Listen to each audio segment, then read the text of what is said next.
Ny mety ho toetry ny andro eny an-dranomasina ny alakamisy 7 desambra 2024 amin'ny 9 ora maraina hatramin'ny zoma 20 desambra 2024 amin'ny 1 ora maraina.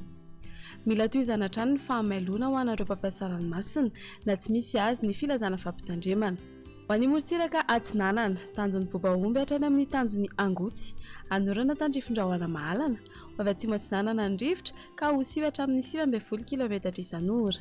Ahatratra 20 km isan'ora indraindray manakaiky ny tendrony avaratra. Anonjabe ny ranomasina, Avon'ny Onja 2.3 hatramin'ny 2.4 metatra. Tanjon'ny Angotsy hatrany Mahanoro, anorana tandrifin-drahona vitsy ny any avaratry ny Nosy Sainte-Marie, ho maina ny any Ankafa. Ho avy atsimo na atsimo Atsinanana ny rivotra ka ho 9 hatramin'ny 20 km isan'ora. Adiny mpanonjana Anonjabe ny ranomasina, Avon'ny Onja 2 hatramin'ny 2.5 metatra.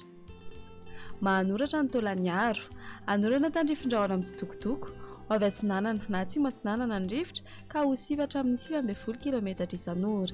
Adiny mpanonjana Anonjabe ny ranomasina, Avon'ny Onja 2 hatramin'ny 2.5 metatra, ahatratra 2 metatra manakaiky ny Taolagnaro.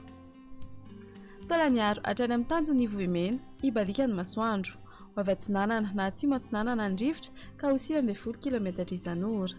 Anonjabe na ahery ny ranomasina, Avon'ny Onja 2 hatramin'ny 3 metatra, isan'ndrano avy atsimo Atsinanana. Ho an'ny morontsiraka Andrefana, tanjon'ny Vohimena hatrany amin'ny tanjon'ny Ankabo, Ibalika ny masoandro, ho avy atsimo na atsimo Atsinanana ny rivotra ka ho 20 hatramin'ny 15 km isan'ora. Anonjabe ny ranomasina, Avon'ny Onja mandinina ny 2 metatra, ahery ny ranomasina any atsimony Toliara ka ho 2.5 hatramin'ny 3 metatra ny Avon'ny Onja, isan'ndrano avy atsimo Atsinanana.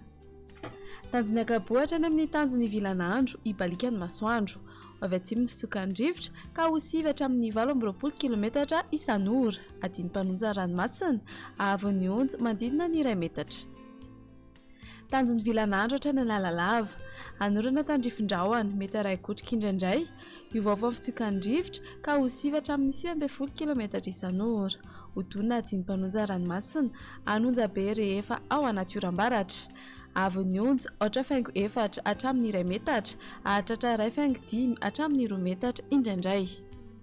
Analalava hatrany amin'ny tanjon'ny Bobaomby, anorana tandrifin-drahona mety 2 kotrika indraindray, iovaova fitsokan'ny rivotra ka ho 7 hatramin'ny 9 km isan'ora. Hodonina adiny mpanonja ranomasina, Anonjabe ao anaty oram-baratra. Avon'ny Onja 8.3 hatramin'ny 8.4 metatra, ahatratra 2.5 hatramin'ny 2 metatra indraindray.